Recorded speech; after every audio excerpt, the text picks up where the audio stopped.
Siddipet municipal కార్యాలయంలో corona కంటే వేగంగా అవినీతి పెరిగిపోతుందని కౌన్సిలర్ బ్రహ్మం నాయకుడు మణిదీప్ రెడ్డి ఆరోపించారు. సిద్దిపేట ప్రెస్ క్లబ్లో నిర్వహించిన మీడియా సమావేశంలో వారు మాట్లాడారు. కౌన్సిల్ తీర్మానం లేకుండా కమిషనర్ ఇప్పటివరకు 148 చెక్కులు వినియోగించడం జరిగిందని తెలిపారు.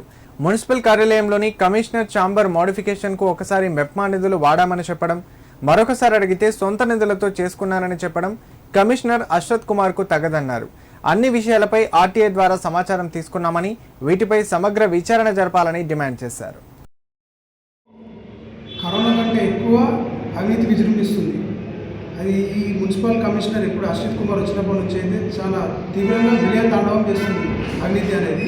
ఆ అవినీతి ఏ విధంగా విలయతాండవం చేస్తున్నా అనేది మీకు ఆధారాలతో కూడా నేను ముందు పెడతాను. ఫస్ట్ ఛాంబర్ రెనోవేషన్ చేసింది. ఛాంబర్ రెనోవేషన్ చేసినప్పుడు యాక్చువల్గా అయితే ₹1,00,000 లోపు అయితేనేమో కమిషనర్కి పరిధి కమిషనర్ చేయగలుగుతాడు. అంతకంటే దాటితే కౌన్సిలర్ తీర్మానం ఆమోదం తెలపాలి.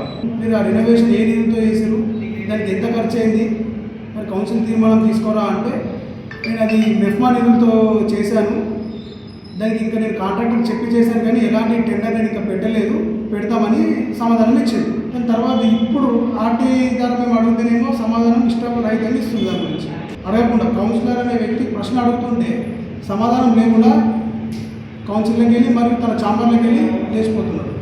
ఈ ఛాంబర్ విషయం ఇది ఒకటి.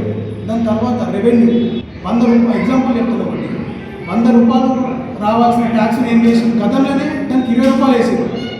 ఆ ₹20 వేసిన విషయాన్ని ఈయన కొత్తగా వచ్చినాడు గమనించింది, రివిజన్ చేసి మళ్ళీ మున్సిపాలిటీ ఆదాయాన్ని పెంచుతా, గతంలో ₹20 ఉండే కానీ మేము కట్టాల్సింది ₹100 అని చెప్పి నోటీసులు పంపించింది.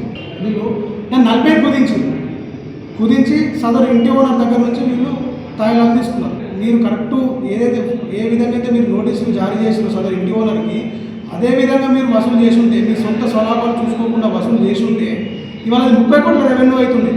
30 కోట్ల రెవెన్యూ తక్కువ కాకపోతే అది ఇప్పటికైనా నేను ఆధారాలతో చూపిస్తాను.